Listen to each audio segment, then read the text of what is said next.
saying ain't nobody can stop me. They better sit back and watch me. For really though. These niggas. Alright. Everybody want to stand up? Get a little stretch.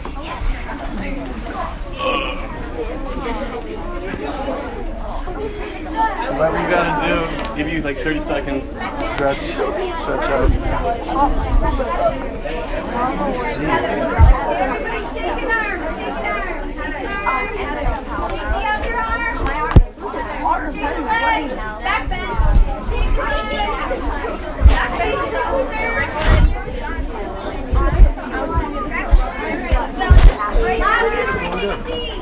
I could break a one.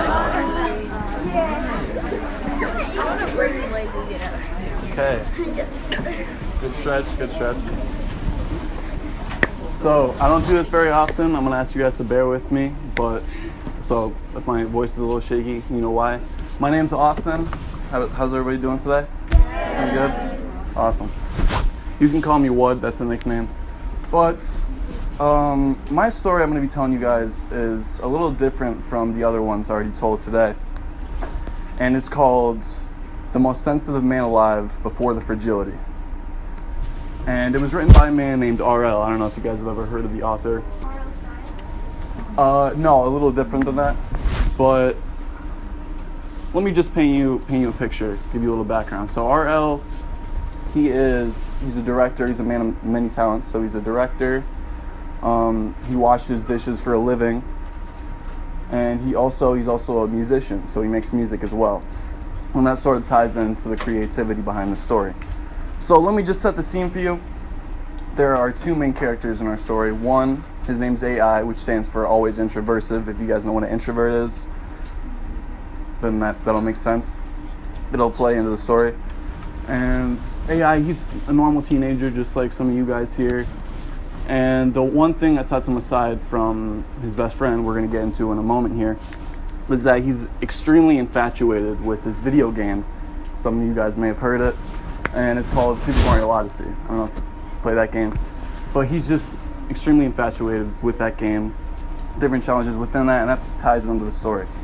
So, second character, Dave, he's AI's best friend, and with what I mentioned about him being infatuated with a video game, Dave doesn't like this at all, and that'll tie in, but he's a teenager just like AI. So, the story begins, and Dave and AI are at AI's house. He has a TV, he's sitting in his chair, AI is, and Dave is right beside him. And he's playing this video game, and this is all he's focusing on. Everything else, the inner machinations of his mind besides the video game are an enigma. He's just focused. He's focused on his dream. And while he's playing, he's trying to complete this challenge within the game. His friend Dave's like, tapping him on the shoulder like, hey, you've been sitting here like all day. Let's go get something to eat. All right, I'm getting hungry. What are you doing? And during this, his eyes are glued to the screen. He's like, he's in oblivion basically, right? So this continues on, and he keeps playing this video game. And Dave keeps saying stuff like, okay, there's no point. This is pointless. You're never going to do it. Like, why are you even trying at this point? Like, you're just wasting your time. And AI is still eyes glued to the screen, not paying any attention to his friend. So this continues on for a little more time, and eventually it reaches a pinnacle. And Dave just stands up and he's like, that's it. He takes the remote control off AI's desk, and as soon as AI is about to complete this challenge, something he's put all his hard work and dedication into, he turns off the TV, leaves the premises, goes down AI's driveway, and heads to a field nearby his house. And what Dave doesn't know, in his head he's thinking like, okay, finally. He'll finally realize like he's been wasting his time all this time, and I did the right thing, He doesn't deserve to be wasting his time on a video game his entire life. I did the right thing. That's what he's thinking. What he doesn't know is that AI is put into this forever state of sensitivity, fragility. He doesn't think the same anymore. He reacts with great sensitivity towards other people's feelings and stuff for that nature, and we'll get more into that. So after Dave leaves AI's house and he goes down the driveway, he goes to this field, he sits there and he kind of lies down and takes a account into what he just did, thinks about it for a while, and 5 years go by. And throughout these 5 years, a few episodes that have to do with AI sensitivity take place. 3 of them, to be exact. The first one, what happens is AI and Dave are walking along through the forest. They're having a conversation, and they're talking. It's not really going anywhere. It's a casual conversation. And what happens is Dave, while he's talking to AI, he has to cough. So he coughs, and what he does, or what happens to AI when this happens, he gets flown back completely, like a truck hit him, basically. He just gets flown back, thrown on the ground, and he starts crying. That's the first episode, and you're gonna see it starts to escalate from here. The second episode, AI and Dave are at AI's house, and Dave, he was thinking about what happened with the episode prior to this, with the coughing, and he's thinking like, you know what? I'm gonna surprise my best friend. All right, I'm gonna rent a movie from Redbox. We're gonna go home. We'll take a little chill pill from what just happened, and I'll get some popcorn on the road, because obviously popcorn movies, they're basically like bread and butter, right? Peanut butter and jelly.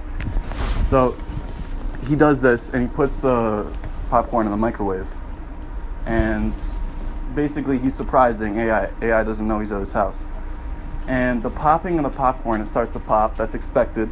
Popcorn, right? It alarms him in a way that he can't take it in. He can't hold all of his frustration and anger. As it starts to pop, he puts his hands over his head, and he's immediately flung outside of the door. And it is just terrifying for Dave to witness this. And it's even worse for AI, because he's experiencing this.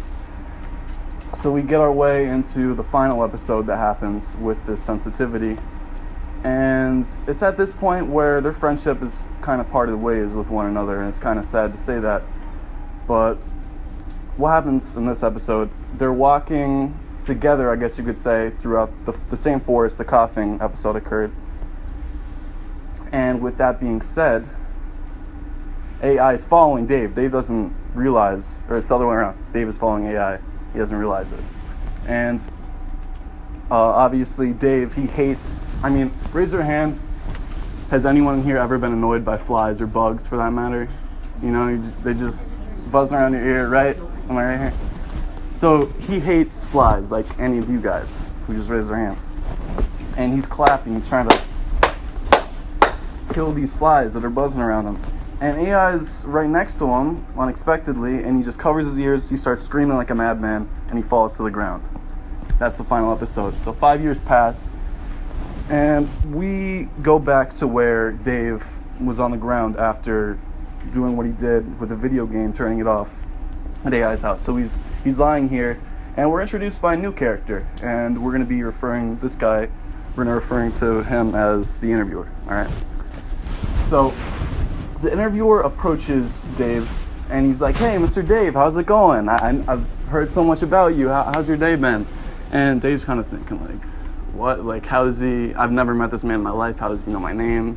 And he's a little suspect of the situation at hand. So what he doesn't know, the interviewer is very knowledgeable of the entire area, the vicinity of where, from AI's house to Dave's house. They live close together, if I didn't mention that already. He's very knowledgeable on everything that's happened with AI sensitivity, and he wants to take Dave in for an interview. So he says, like, "Yo, I have some questions for you. Do you mind? I see you're all alone today. Are you busy?" And Dave's like, "Yeah, I could spare a few questions. We can do some of that stuff." And he's like, "Awesome." So they come to the conclusion the interviewer is going to make the interview take place. And they're thinking, like, where's a good spot to make this happen? If we do it out in the field, it's kind of windy today. It's gonna mess with the audio when we go back to it. And they're thinking, and finally Dave comes to the conclusion, like, "Hey, I know the perfect spot." And what he's referring to is AI's old house, abandoned at the time. So they head inside, and in the same room where that TV turn-off happened, that's where the interview takes place. So he starts asking questions, the interviewer, obviously. about AI's fragility, like what happened between them, what exactly, like the different episodes I mentioned to you guys. And that goes on for some time. And during, like while he's asking these questions, he's completely like infatuated. He's very interested in what Dave has to say, since he hasn't gotten the opportunity to talk to anyone since after the 3rd episode. So he's been pretty lonely, and you know, Dave, he kind of figures this is his time to shine. You know, get a lot of things off his chest and just speak on the subject matter. And they start talking, and it goes deeper and deeper in the conversation. And eventually, the interviewer asks Dave, like, what, like, if you don't mind me asking, what exactly happened that day that made him go crazy and become so sensitive? And he's kind of like hesitant at first, but he decides to tell him. So he talks to him about the challenge, Super Mario Odyssey, the video game, right? And the interviewer is like, wow, I mean, just a video game? That's insane. So he asks him if by any chance he'd happen to have any of the like knowledge about the video game, if he has a copy lying around, if maybe he knows where AI used to store his games, so he can like see for himself what the craze was, like how did he become so attached? And Dave's like, yeah, sure, I mean, I guess so. So he looks around the room, finds the copy of the game, loads it up, and they start playing it. And while this is going on, downstairs in the basement of this house, AI is there without them knowing. So the interviewer and Dave have no idea he's here, and he's playing the same exact game, right? And he finally manages to beat this challenge he spent all his hard work, put all blood, sweat, and tears into, and he's ecstatic, right? He wants to not necessarily share it with the world, but he just wants to commit to a celebration of some sort. So he beats the challenge, puts the game down, heads outside of the Bilko doors that lead up into the free world, and he goes off to the same field where Dave was lying down after the TV turn off. It's kind of a lot, I know. It'll all tie in eventually. So upstairs, after that happens, they're playing this game, and Dave is kind of showing them like, okay, this is what you have to do, this is how you play, this is the challenge. And the interviewer is kind of like, okay, I can deal with this. And he asks him like, can I play? Like, do you mind if I give it a go, the challenge? And Dave was like, all right. He's thinking to himself, like, is this guy, like, is everything cool upstairs? I mean, how is he, like, AI spent so many years just trying to beat it once. How are you going to do it on your first attempt? And he's like, no, give it to me, please. He's like, yeah, sure, go for it, whatever.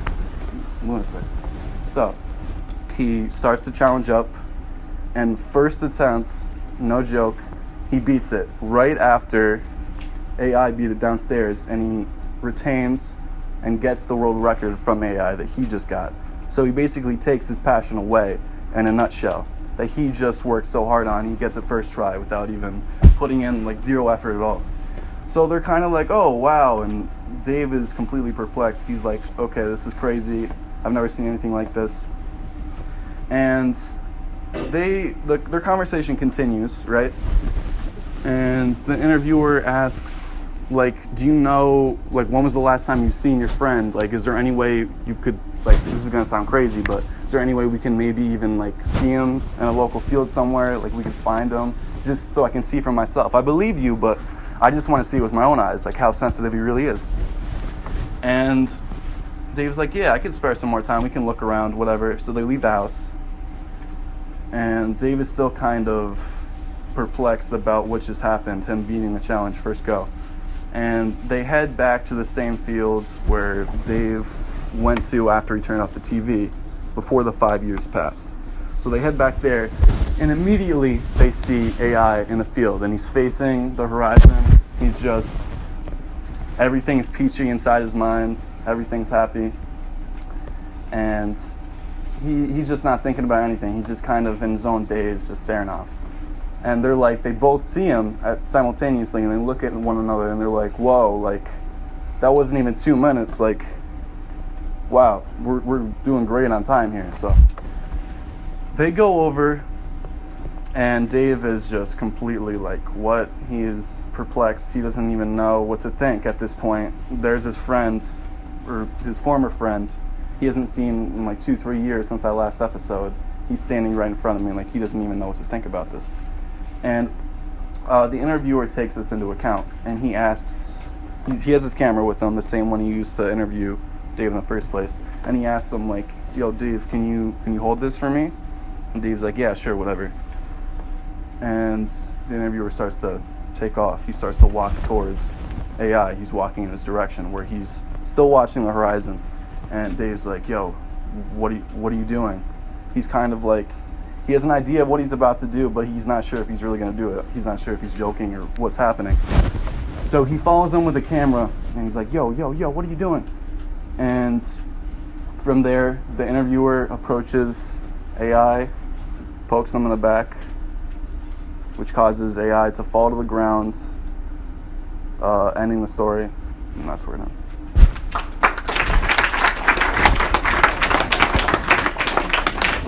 All right, a couple relative questions to the subject.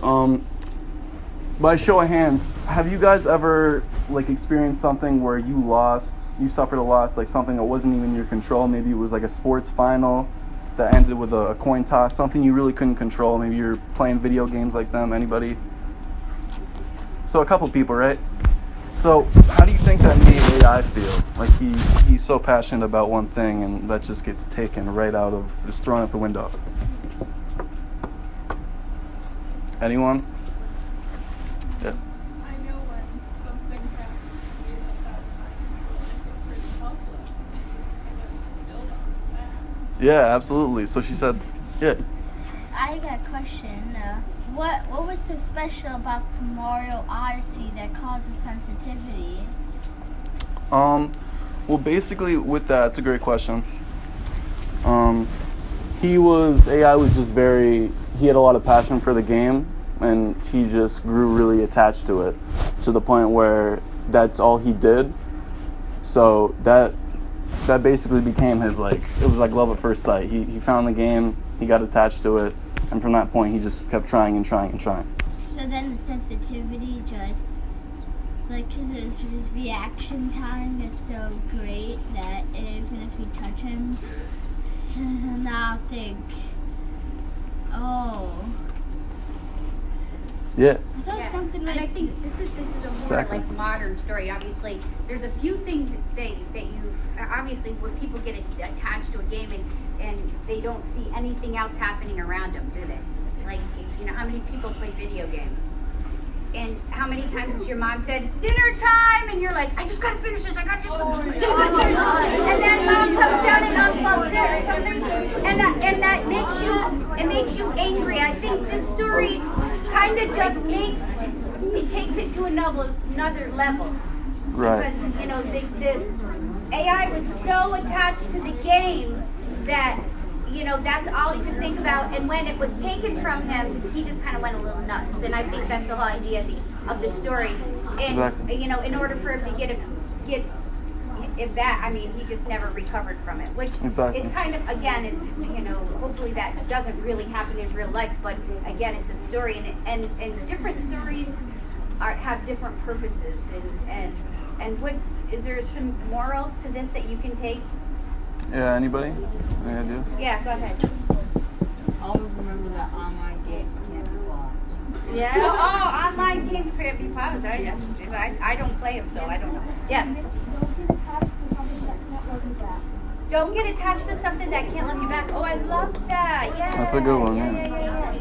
Okay, we have to take off because our bus is going to be here in 2 minutes, so we have to go. Thank you, guys.